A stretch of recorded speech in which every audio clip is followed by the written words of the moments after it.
a system blackout. 13 CEOs, 4 presidents, and 15 years, but load shedding is still a problem. Nothing has improved. I mean, in a country of 60 million plus people, you telling me we can't pick at least 10 smart people to fix Eskom and this load shedding problem? Come on.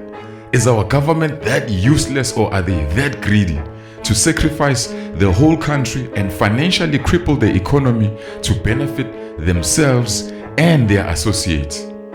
You know, if anyone tries to fix Eskom's problems, you're getting your ass fired. If your solutions exposes the corruption that's happening there, you're getting fired. Eskom are captured by big business, and the same people who brought us these problems are selling us the solution, and none of their solutions work. Guys, it's like we are in a plane and the pilot only has a learner's license. I mean, excuse my French, but we are. So Eskom has received billions in bailouts over the past decade, yet here we are, still mostly in the dark. 2 Eskom employees and a supplier have been arrested and charged with theft, fraud and corruption. Fuel worth millions of rand is being stolen from Eskom's Kriel power station in Mpumalanga. A sophisticated crime syndicate, including corrupt officials, police and trucking companies, is said to be involved.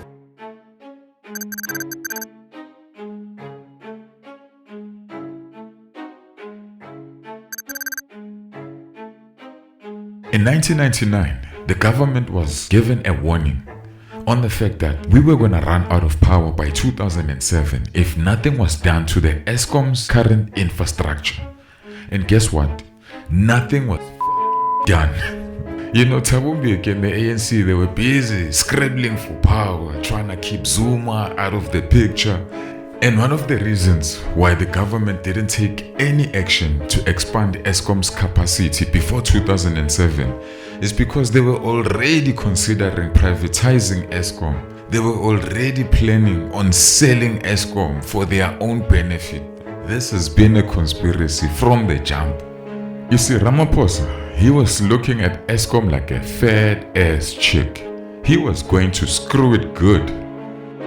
So let's say that if the Foreign Corrupt Practices Act findings and this guilty plea from the new Glencore leadership implicates Ivan Glassenberg, let's look at who his partners were. One of them was Cyril Ramaphosa, his main partner in South Africa, especially in the notorious Optimum Mine deal. And that was one that when President Ramaphosa was deputy president and served as the Eskom war room leader in late 2014, he ensured that Glassenberg got much richer because they started paying the Optimum mine owned by Glencore and Shanduka and shared until recently by Ramaphosa himself a much higher amount for the coal. Now, those are the sorts of things that we need to ask questions about. See, what happened is, in 2012, Glencore, an international mining company, partnered with Ramaphosa to buy Optimum. Optimum was a local company that was supplying coals to Eskom.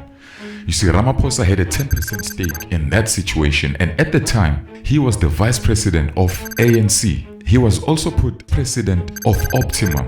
At the same damn time, he was also made chairperson of the war room that was given a task by the government to fight load shedding.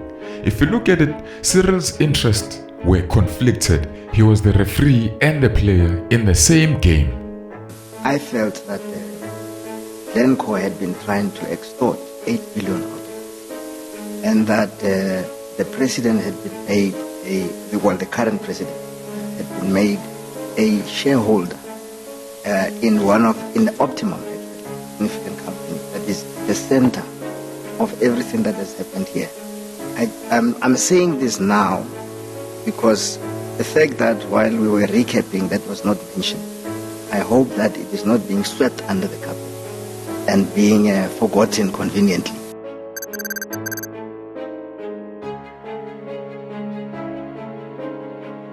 Now, it was discovered that Optimum owed Eskom about 2 billion rands. Glencore, with the help of Ramaphosa, convinced Eskom to scrap their debt.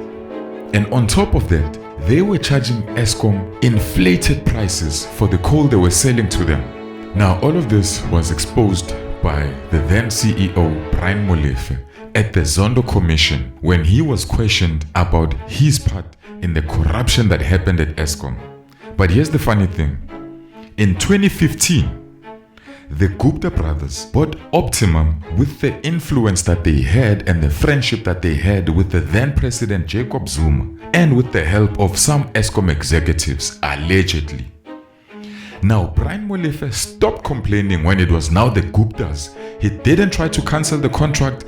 It was business as usual. So if you look at it, Eskom was captured by different parties in different times.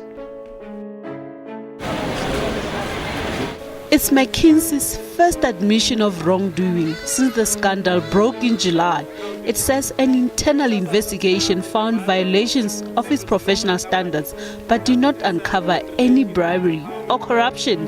McKinsey says it never worked with the Gupta family and did not have a contractual relationship with Trillian. And I consulted Former chairperson of Trillian, Tokyo Sohwale, who initiated an investigation into allegations of state capture against the Gupta-linked Trillian, feels vindicated by this. I am very happy that Parliament has taken the kind of position that they have in going thoroughly into the investigation and exposing the rot. Now, there's also the case of McKensey and Co. McKensey is an international management and consulting firm that was tasked to help Eskom with their management situation. That was the worst decision. I mean, McKensey hired Trillian as a subcontractor. Trillian was linked to the Gupta brothers as well, and together, Trillian and McKensey, hey, these people, they milked Eskom left, right, and center. Now, some Eskom executives were called into the Zondo Commission to explain their part in the corruption that had happened at Eskom. The court ruled that several decisions linked to Trillian were unlawful and invalid.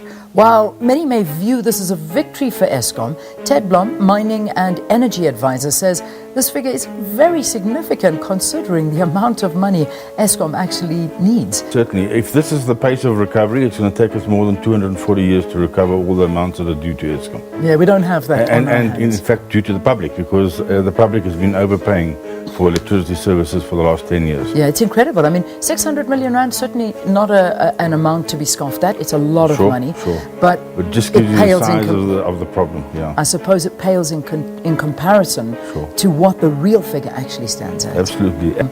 By your calculations, if I'm not correct, and please correct me if I am wrong, you say that in fact it's 1.4 trillion that Eskom is owed. Eskom has squandered or spent or stolen 1.4 trillion rand excess from the public over and above what was entitled to get. Wow.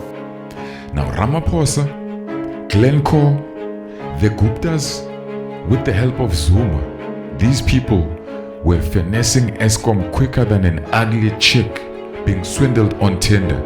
I mean, every bailout that Eskom got, it went into these people's pockets. You see, the government became the pimp, and Eskom was the hoe, and we were the sponsors giving money to the hoe. And like I said before, the same people who brought us the problem, they were also selling us the solution.